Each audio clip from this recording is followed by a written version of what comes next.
few years that have been made in all of human history. In the year 1900, there were 5,000 millionaires in America. In the year 2000, there were 5 million millionaires. That's an increase of 1,000 times. Now, there was a leveling off in 2001, 2002. In the last 2 years, the number of millionaires has jumped 33%. It's jumped to 8.2 million millionaires in America, and virtually all of them are self-made, which means they started without a pot to you-know-what in or a window to throw it out of. And they've made it in one generation. When we look at the wealthiest people in America today, Warren Buffett, Michael Dell, of course, Bill Gates, Paul Allen, and the Walton family, all first-generation multi-billionaires.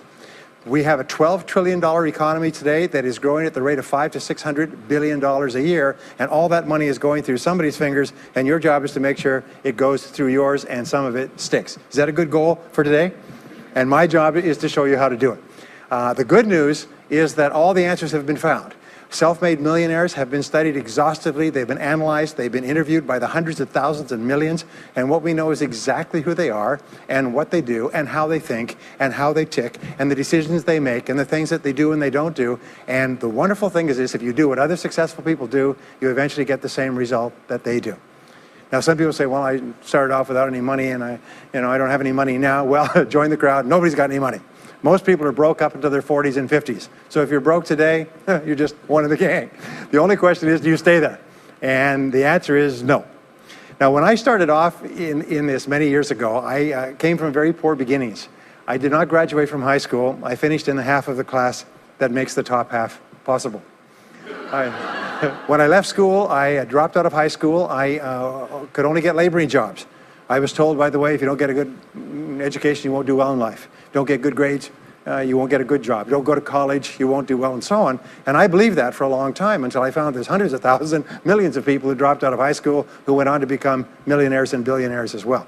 The reason I say that to you, by the way, is don't let it hold you back. Don't let any experience that you've ever had in your life act as a brake on your potential, because there's hundreds of thousands of people who've had it worse than you could ever dream of, who've gone on to accomplish wonderful things.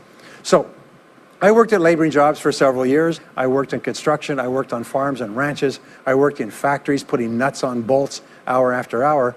And one day, in a state of frustration, I began asking this question: why is it that some people are more successful than others?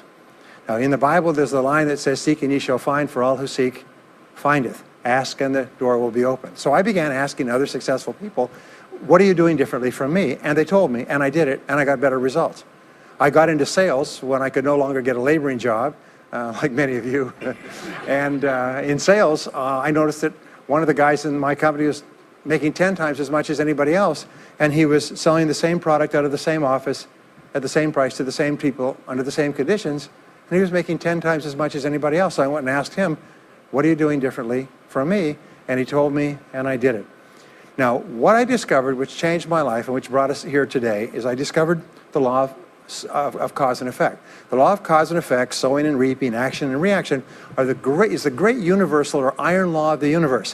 What it says is that everything happens for a reason, is that there are no causeless effects, is that even if we don't know what is causing the effect, we trace it back. It's the basis of the scientific process, of all medical research, of all marketing, of all business, is if you can define an effect that you want, you can trace it back and find somebody who at one time did not have that effect, and then find out what they did, and then do the same things, and you eventually get the same results. We say that success is not an accident. Failure is not an accident. Success leaves tracks. So if you just follow the tracks of other successful people, no matter where you're starting from, you eventually get to the same place that they get.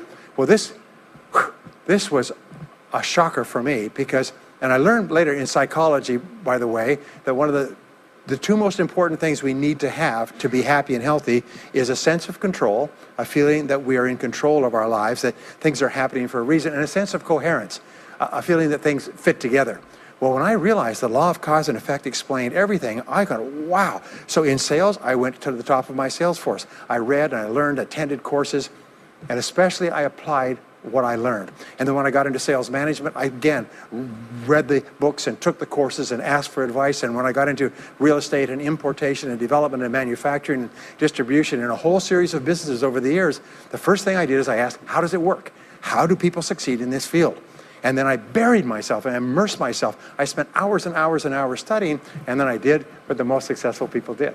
Interesting point. We say that nature is neutral. In other words, nature doesn't care who you are. It doesn't care if you're tall or short or male or female or black or white, educated or uneducated. Nature doesn't care. All that nature cares is that you do what successful people do. It's like making a recipe. Nature doesn't care if you follow a recipe. If you follow the recipe exactly, you get the dish. Nature doesn't care who's doing it. And that's the wonderful thing about our society. It's basically like justice. It's blind, is nature doesn't care. In fact, there are a lot of people who are not as smart and not as talented as you who are doing vastly better than you, not because they're better, but because they're just following proven success methods. There's nothing that will make you madder than to see somebody who's dumber than you, who's making more money than you, right? Have you had that experience? So what we do is we use proven success methods. We just find out what they are, and we do them over and over again. Quick point, nothing works the first time, okay? Please understand that. Nothing works the first time. What is the average number of times that a person tries with a new goal before they give up? Can you guess? Well, the average is less than 1, because most people give up before they try even once. They say, that's a great goal. I'd love to be financially independent. And then they give up. They don't even try. They say, but I couldn't because of this and because of that and so on.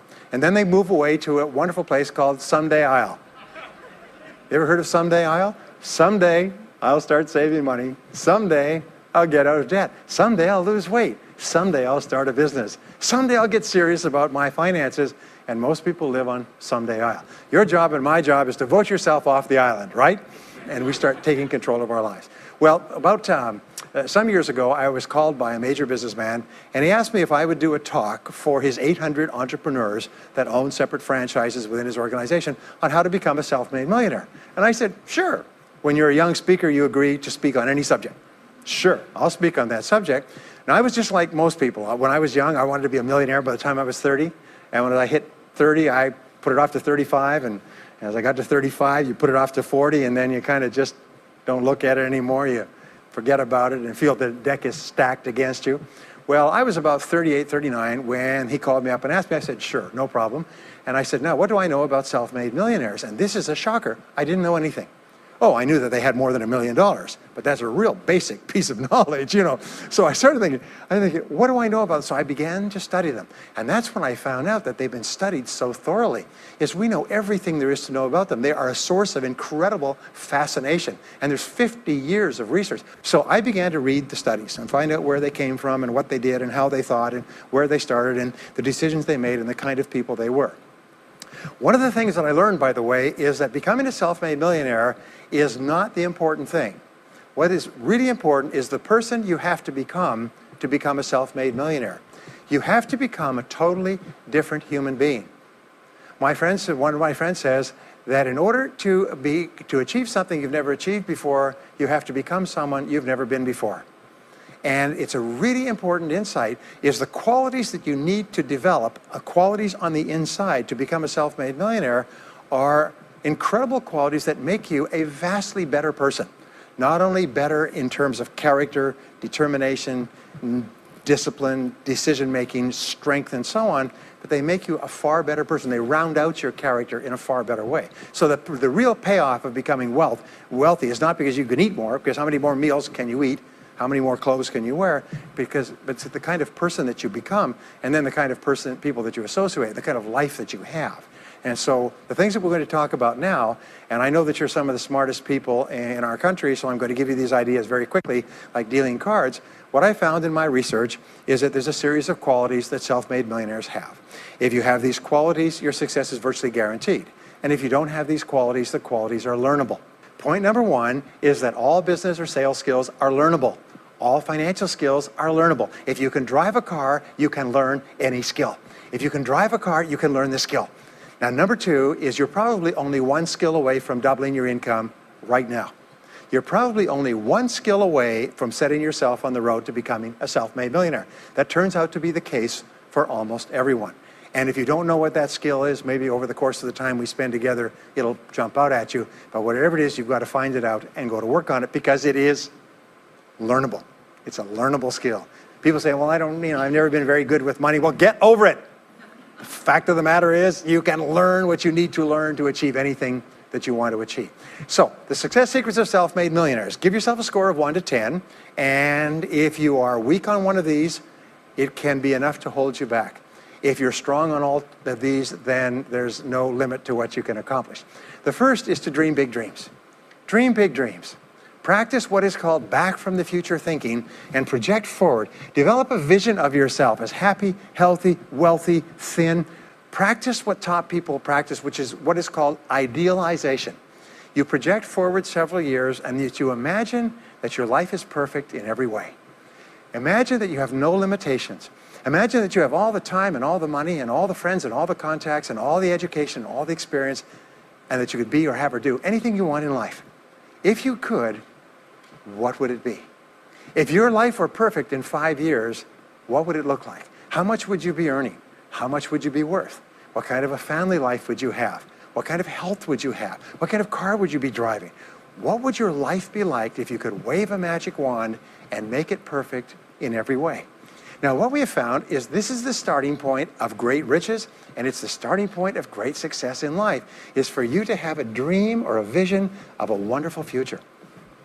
Here's an exercise that we give people in our audiences, is take a sheet of paper and make up what is called a dream list. Now imagine this is kind of like a kid's Christmas list, and that it just allows you to just run wild and just write down everything that you could think of that you could possibly want.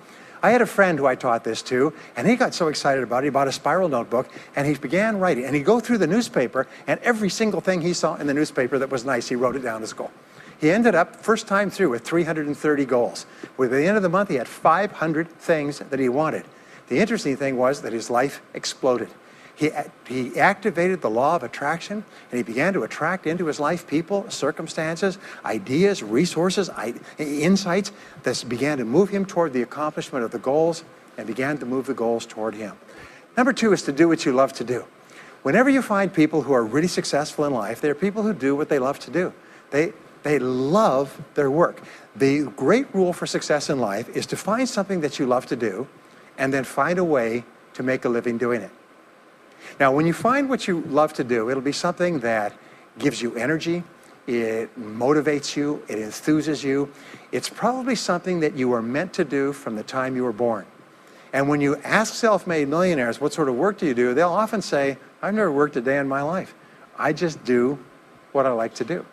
I had a graduate in my course once who came up to me and said, you know, that's interesting. He said, when I was a little boy, I loved to study airplanes. He said, I got airplane books, and I had airplane models, and I had toy planes, and then I got into competitions with remote-controlled planes. He said, when I grew up and went to school, I studied aeronautical engineering. He said, today, he said, I'm 35. He said, I own 3 companies. One builds small aircraft. Another one repairs and services small aircraft. Another one is in leasing and chartering small aircraft. He said, I've never worked a day in my life. He said, I've just played with planes since the time I was a kid. So one of the things that you can do is go back to the time when you were young, as a child between the ages of 7 and 14, before you discovered boys or girls, and what is it that you really love to do? And you'll often find that within that is something you're supposed to do as an adult. Number 3 is commit to excellence. Now this is really, really important, and I had a hard time with this as a young man because I was never good at anything. I was never picked for any team, and if I was picked, I was the first person cut. I got lousy grades in every class. I got fired from multiple jobs. I even got fired from a job pumping gas once.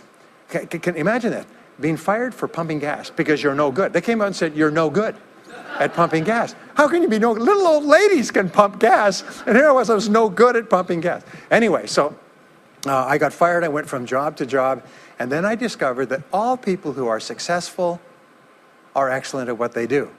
You know the old question they asked Willie Sutton, the bank robber, why do you rob banks? He said, well, that's where the money is.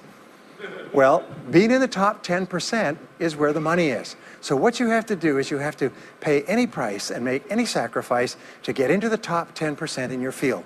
Now here's the good news. If you're doing what you love to do, you will want to be in the top 10% in your field. If you don't want to be excellent at what you're doing, it means you're in the wrong field. It just means that you're marking time, you're treading water.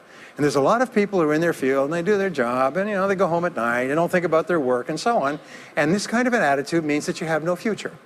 You have a very shaky present. That crackling sound you hear is the ice breaking under your feet, okay?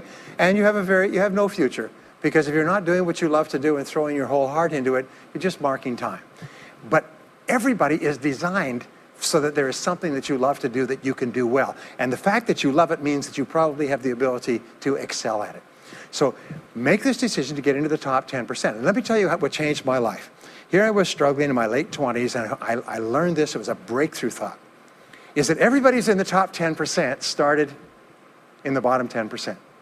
Everybody who's doing well was once doing poorly. Everybody who is at the top of your field today was once not even in your field at all and didn't even know it existed. What that means is that if you're willing to pay the price and work hard and make the sacrifices, you can get into the top 10%. Now, how long does it take? It doesn't take a week or a month. Most people are really impatient. And to achieve mastery in your field takes 5 to 7 years. People say 5 to 7 years. Geez, I'll be 5 to 7 years older before I start enjoying the big rewards. Well, how much older will you be in 5 to 7 years anyway? Now, here's an important point. Are you ready? The time is going to pass anyway.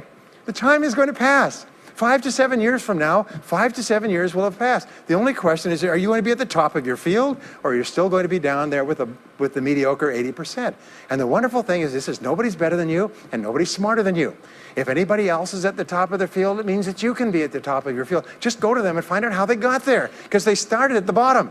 Now, it may take longer for some people and less for others, but everybody who puts one foot in front of the other and keeps moving eventually gets there. And that's where all the rewards are. And not only that, that's where all the joy in life is. When you're really good at what you do, you feel wonderful about yourself. You're respected and esteemed by everybody around you. You can write your own ticket. You can open any door when you're good at what you do. Because you get up in the morning and you know you're good. And that is more important than the rewards that go with it. The next key is to develop your unique talents and abilities.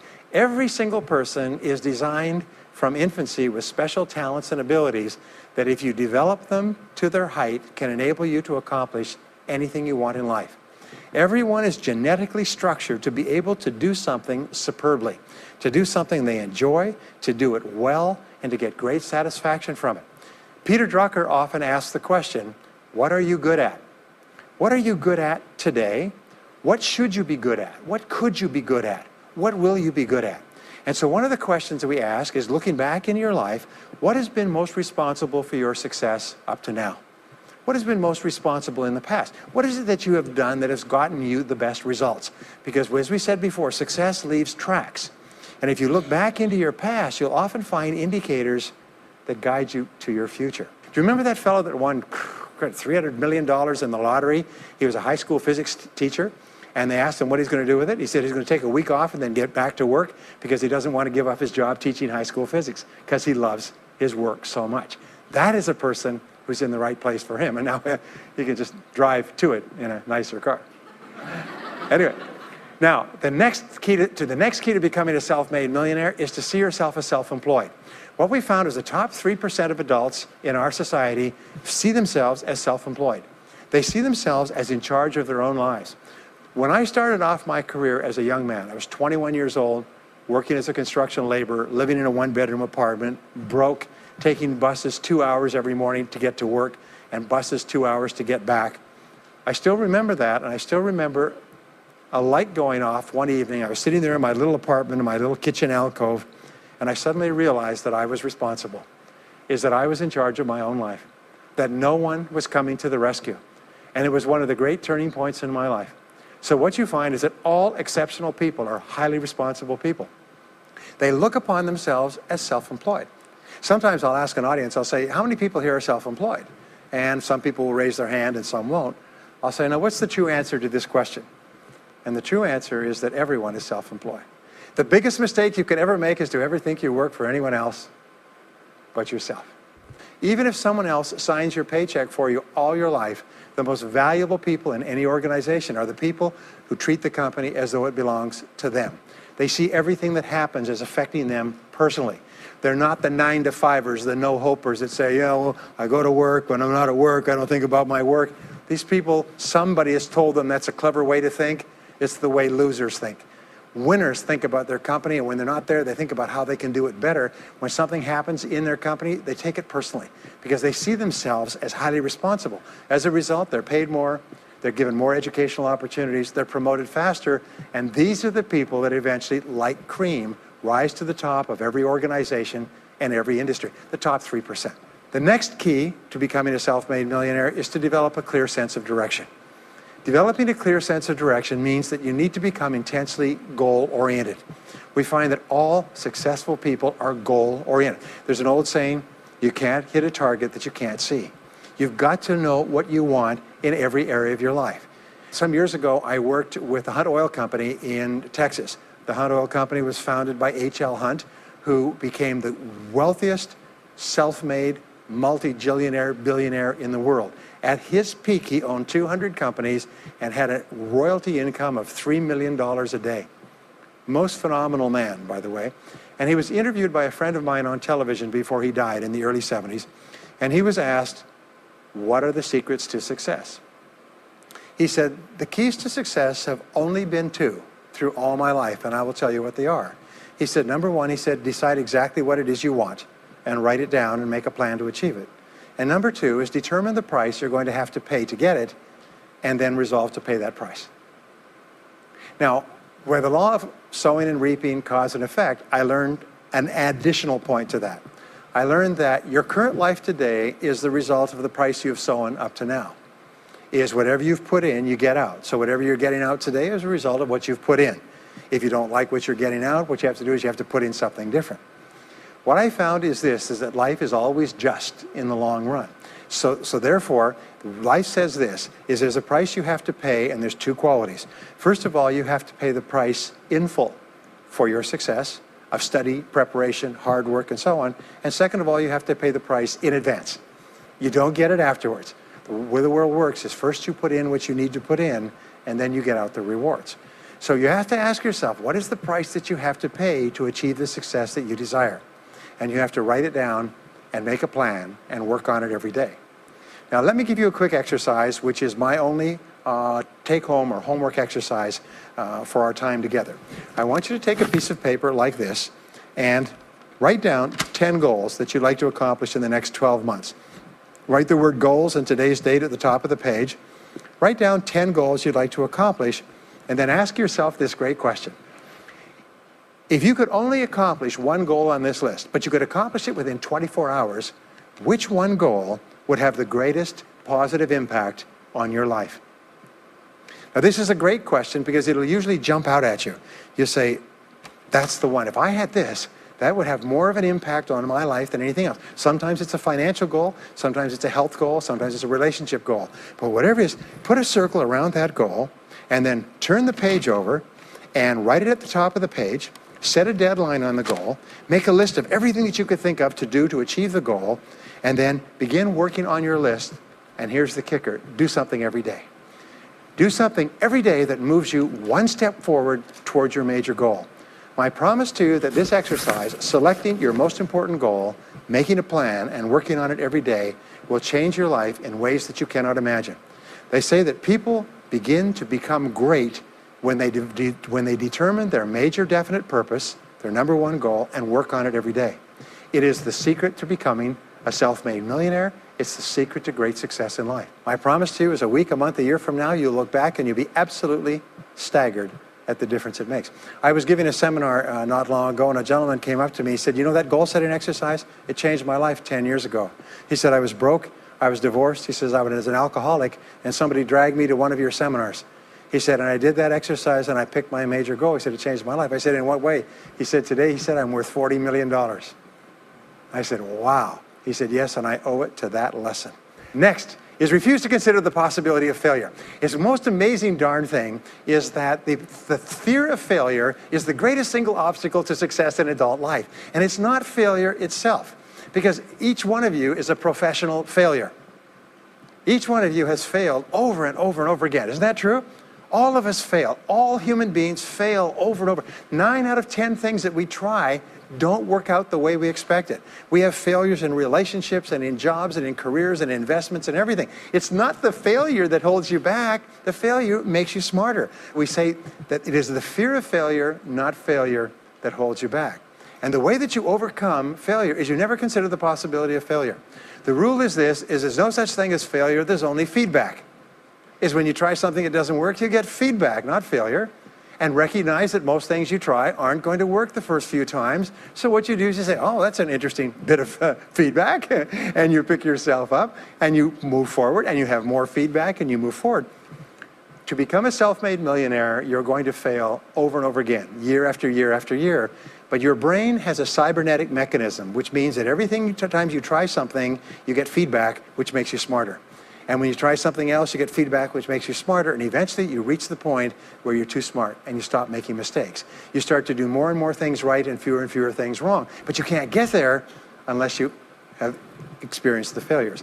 Henry Ford once said that failure is merely an opportunity to more intelligently begin again. Now, let me pass on one great rule to you, which has been discovered in interviewing self-made millionaires. Self-made millionaires look into every failure for something good.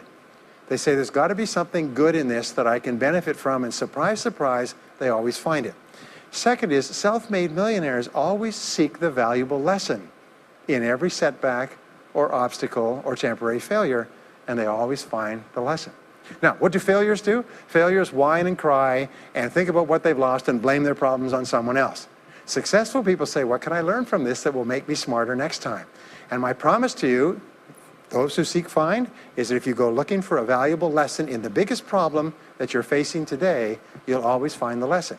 Here's another possibility. Your biggest problem today could be the biggest gift that you have ever received, because it may contain within it the lesson that will make you successful. If you stop thinking about what happened and who's to blame, and you start looking for the gift within your problem, sometimes it can transform your life. The next key is to dedicate yourself to lifelong learning. Now, what takes you from rags to riches is personal development, personal and professional development. In the 21st century, as Peter Drucker says, knowledge and skill are the keys to the 21st century. And the only thing that will be relevant, the only skill that will be relevant in the 21st century is the ability to learn new skills, because virtually everything you know is becoming obsolete at a rapid rate. Stephen Covey says that your current knowledge base has a half-life of 2 years, which means that half of everything you know will be irrelevant within 2 years. And 2 years from now, half more. So if you're not continually learning and upgrading your knowledge and skills, you're not staying in the same place. As Pat Riley says, the basketball coach says, if you're not getting better, you're getting worse. If you're not constantly learning, you're actually falling behind. So here are the 3 keys to continuous learning. Number 1 is read in your field 30 to 60 minutes each day. In other words, turn off the television, turn off the radio, put aside the newspaper, and just read in your field. The very best places to read, by the way, are books. Read books, the best-selling books written by the most successful people in your field, because books contain a wealth of riches that can enable you to function at a far higher level, to get much better results than you could before. So read 30 to 60 minutes a day. I've had people tell me, countless people over the years, that reading an hour a day has doubled and tripled their income within a year. The second thing you do is take every course that you possibly can. The courses and seminars that are available to you in your field that are given by professionals that are courses that have been developed over years and years and years. They have been tested and tested and tested. The person who is talking to you for several hours has spent thousands of hours learning their subject. They have dry tested this or done test runs with thousands of other people. When you take a course, you can learn enough information in 1 or 2 days, more than you could learn in 2 or 3 years or maybe even a lifetime, all distilled and put together. People say, I can't afford a course. You cannot afford not to buy books. You can't afford not to go to courses. Some years ago, I had a dentist, and he was a very successful dentist. I was recommended to me by a friend. And this dentist retired at the age of 53. And just before he retired, he sold his practice for about $2 million. Just before he retired, he told me why. He said about 8 years before, he had attended a dental congress in Hong Kong. This is from California. He'd flown all the way to Hong Kong to attend this international dental congress because there were specialists giving private lectures, sort of plenary sessions on the side. And he attended this session, and it was on particular technique of cosmetic surgery that this dentist had developed that no one else knew, where you could basically straighten out a person's entire front jaw so they look beautiful at a very low cost, at a very high level of effectiveness. He came back and he began implementing this in his practice. People began flying from 500 to 1,000 miles away. Every dentist sent their families, members, and themselves to this dentist. He was able to charge whatever he wanted to charge. He said 8 years later, he retired as a self-made millionaire at the age of 53 to enjoy his money for the rest of his life from what he learned from one session at one convention at one course. Now, that is a true story, and maybe it's an exception, but you can never tell where the information is going to come from. The third way that you can upgrade your skills is listen to audio programs in your car. The average driver drives 500 to 1,000 hours a year, 25 to 50,000 miles. If you listen to audio programs in your car, according to the University of Southern California, you will get the equivalent of almost full-time university attendance just listening to learning material as you drive around. It can totally and profoundly change your life. Very, very important. Here's an interesting point. The more you commit yourself to becoming the best person you can be, the more you like yourself and respect yourself. The more energy you have, the bigger goals you set for yourself, the more you persist. When you invest in yourself and you read and learn and upgrade your skills, you're telling yourself, wow, I am a person with a great future, and it's up to me to maximize my potential. And your self-esteem goes up, your self-respect goes up, your sense of personal pride goes up, and you started to get promoted more and paid more in every part of your life. Well, the next is to develop a workaholic mentality. In our society today, you hear all these people talking about take it easy, have balance in your life, relax, lean back, have fun at work, happy, get along with your coworkers. This is loser talk. Loser, loser, loser. Now, there's a time in your life when you can back off, all right? You can take it easy. But that's when you've made it, not before you've made it.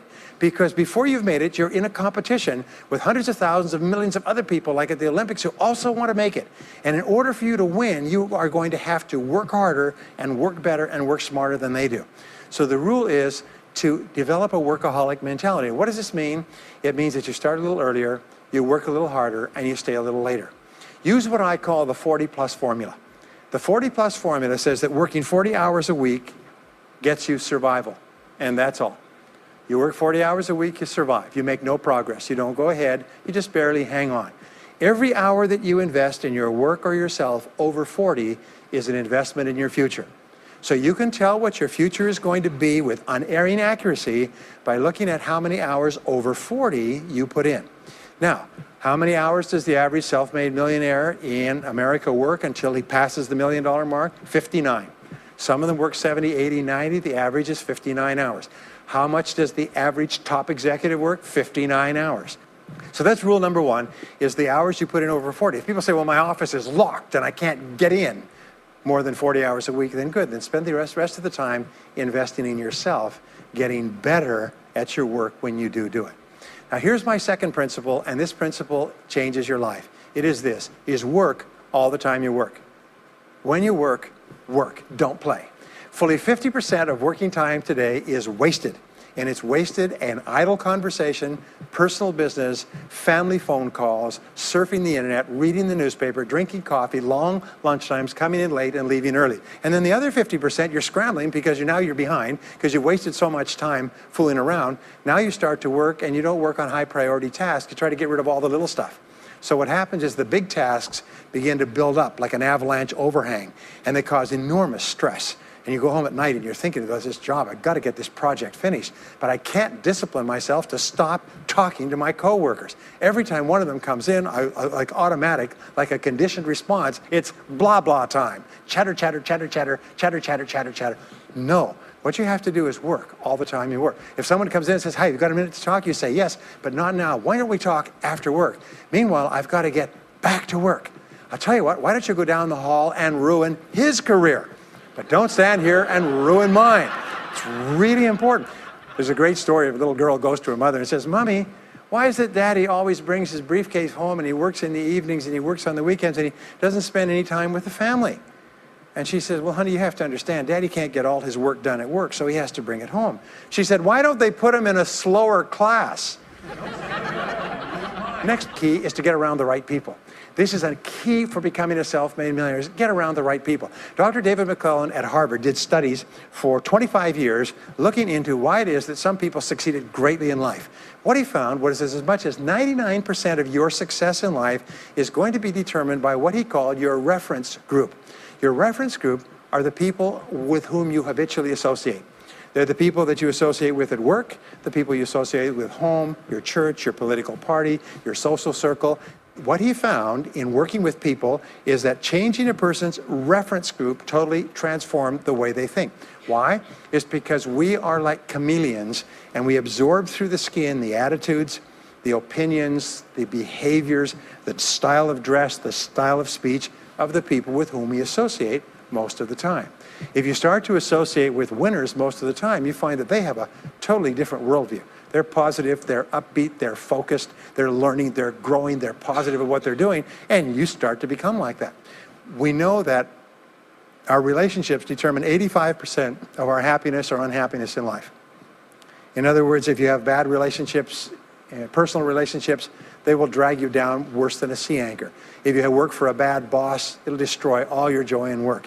If you have one negative coworker, they found that one negative person in an office can cast a blackness over the whole office because of his or her negativity. And so the most important thing you do is you choose your relationships with care and only associate with people that you like and respect and enjoy being around. Next is be prepared to climb from peak to peak. One of the keys to becoming a self-made millionaire is to realize that life is never one continuous train. It's always up and down. So it goes up. Like if you climb a mountain peak, you have to go down into the valley before you climb the next peak. So all of life is cycles and trends. All of life is cycles and trends. And there's up cycles and there's down cycles and there's up trends and there's down trends. The question is, what is the general direction of your trends? We say this, is that life is 2 steps forward and 1 step back. Successful people focus on the 2 steps forward, and then they protect themselves on the downside. They build up cash reserves. They put in stop loss orders on their stock market. They very carefully watch what they're doing. So they try to maintain that 2 steps up and then make sure that the 1 step back is not so far. And then they want to make sure that this curve is generally upward, so that each time there's a step back, they're still further ahead than they were before. The next one, which is to develop resilience and bounce back. Developing resilience and bouncing back is one of the key qualities of self-made millionaires, because as I said right at the beginning, most things won't work. This is a very interesting point, is that you're going to be knocked down over and over again. And what we know, as my friend Charlie Jones says, is you have to bounce, don't break. And when things go wrong, bounce. And so what I learned many years ago was this interesting technique of what is called mental rehearsal. And mental rehearsal says that you mentally prepare for the inevitable downturns before they occur. So you say, all right, in the course of life, things are going to go wrong, but when they do, I'm not going to become upset. I'm not going to get mad or angry or anything else. I'm just going to take it and learn from it and pick myself up and keep going. Sometimes I ask this question, does anybody here have any problems? Everybody says yes, everybody's got problems. Well, here's the rule, is all of life is a continuous series of problems. They never end. The problems just keep on coming, like the waves of the ocean. The only break in this unbroken series of problems will be the occasional crisis. So life will be problem, problem, problem, problem, problem, problem, crisis. Problem, problem, problem, problem, problem, crisis. It's like the waves of the ocean. 6 problems and a crisis, 6 problems and a crisis. Which means that everybody here is either in a crisis right now, has just gotten out of a crisis, or is just about to have a crisis. So what we have found is this: the hallmark of superior people, 30 years of research, is how you respond to a crisis. How you deal with problems and how you respond to a crisis.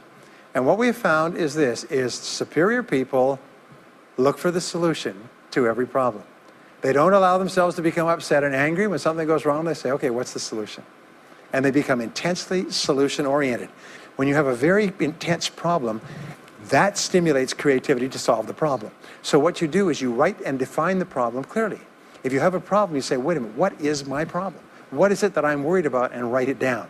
And the very act of defining a problem clearly often triggers the solution to the problem. One last technique that I want to give you with regard to your major definite purpose. And if you only do these two things as a result of our time together, they will transform your life. You've already identified the one goal that can have the greatest positive impact on your life. Now what you do is you take that goal and you write it at the top of a page in the form of a question. And you say, let us say your goal is to double your income. That could have a major impact on your life. You say, what are all the things that I could do to double my income in the next 12 months? Write it as a clear question. Even better, if you're earning $50,000 a year today, write, what could I do to earn $100,000 over the next 12 months? The more specific the question, the better. Then you devote yourself to writing 20 answers to this question. You must write a minimum of 20 answers. Work harder, work smarter, start earlier, stay later, change occupations, upgrade my skills, whatever it is, keep forcing yourself to write till you've written 20 answers. We call this mind storming. The first 3 to 5 answers will be easy. The next 3 to 5 answers will be difficult. The last 10 answers will be incredibly difficult. But I have given this exercise to people who've gone on to become millionaires so many times I've lost track, because they often find that the 20th answer changes their whole life. And if you've ever done this once, it's absolutely staggering. More people have become millionaires with this simple idea of mind storming, what I call the 20 idea method, than any other single method of creative thinking ever discovered. Once you've got your 20 answers, pick one answer and take action on it immediately. Once you've got, it doesn't matter what it is, just take one answer and take action on it, and that will keep you thinking and acting creatively all day long. The next key to becoming a self-made millionaire is to become an unshakable optimist. An unshakable optimist means that you think and talk about what you want most of the time. Optimists think and talk about what they want. They look for the good in every situation. They seek the valuable lesson. They're constantly feeding their mind with great ideas, which opens up new perspectives. What I have found is that optimists have 3 wonderful qualities. Number 1 is they learn more things. As a result, they dramatically increase the likelihood that they will learn the right thing at the right time. Number 2 is they try more things, which dramatically increases the likelihood that they'll try the right thing at the right time. And number 3 is they persist. They never give up. Optimists make a decision that once they've decided they're going to become wealthy, they just never stop until they achieve that goal. Now, will they have many setbacks and obstacles and difficulties? Do you know that almost everybody succeeds in a different direction from what they originally intended or from what they originally thought? But they just keep going. Almost like a football player running down the field, running, blocking, changing, moving back, forward, continually, but never loses sight of the goal. So optimists learn more things, try more things, and persist longer. I want to leave you with the last 2 qualities of self-made millionaires. Second to the last quality is that they develop the qualities of courage and persistence. I said before, the biggest single obstacle to success is the fear of failure. The antidote to the fear of failure is the habit of courage. And what we know is that you need 2 types of courage to succeed. The first type of courage is the courage to begin. It's the courage to launch with no guarantees of success. Someone once said that if all obstacles must first be removed, nothing will ever get done. So successful people are willing to think, plan, make decisions, and then take action with no guarantees. We say leap and the net will appear. Take action with no guarantees and then learn. The second part of courage is the courage to endure. It's the courage to persist. It's the courage to keep on keeping on. It's to make the decision in advance that you will never give up. No matter what happens, you will never give up. You will get knocked down over and over again, but you'll never give up. And the interesting thing is if you make that decision in advance, you'll find yourself continually bouncing back. So courage means the courage to begin and the courage to endure. And the final quality of self-made millionaires, and Napoleon Hill called this the master key to riches. After studying 500 of the richest people in American history, he said it's the quality of self-discipline. It's the ability to make yourself do what you should do, when you should do it, whether you feel like it or not. The quality of self-discipline is the quality that will make you a big success. It's the ability to force yourself to do what you know you should do. And here is the wonderful discovery. Persistence is self-discipline in action. Every time you persist, you build your self-discipline. Every time you practice self-discipline, you build your ability to persist. And the 2 of them are tied into your self-esteem. So the more you persist, the more you like yourself. And the more you like yourself, the more discipline you have. And the more discipline you have in practice, the more you like yourself. As a result, the more you persist. And eventually you get onto an upward spiral where you become absolutely unstoppable. You reach the point where you know you can achieve the goal and nothing in the world can stop you. And every step that you take forward makes you stronger and stronger and stronger until finally people say, I know one thing about him, I know one thing about her. You cannot stop him or her. Once they decided they want something, they will not stop until they get it. And when you develop that quality, there will be nothing that is impossible to you. So let me just leave you with these last points. We're living at the very best time in all of human history. More people are going to make more money in the next few years than have ever been made in all of human history. More people are going to become millionaires and are becoming millionaires today at a faster rate than we've ever thought possible. And no one is better than you and no one is smarter than you. And if you do what other self-made millionaires do, then nothing in the world can stop you from eventually getting the same results as other self-made millionaires. And I hope you do. Thank you very much.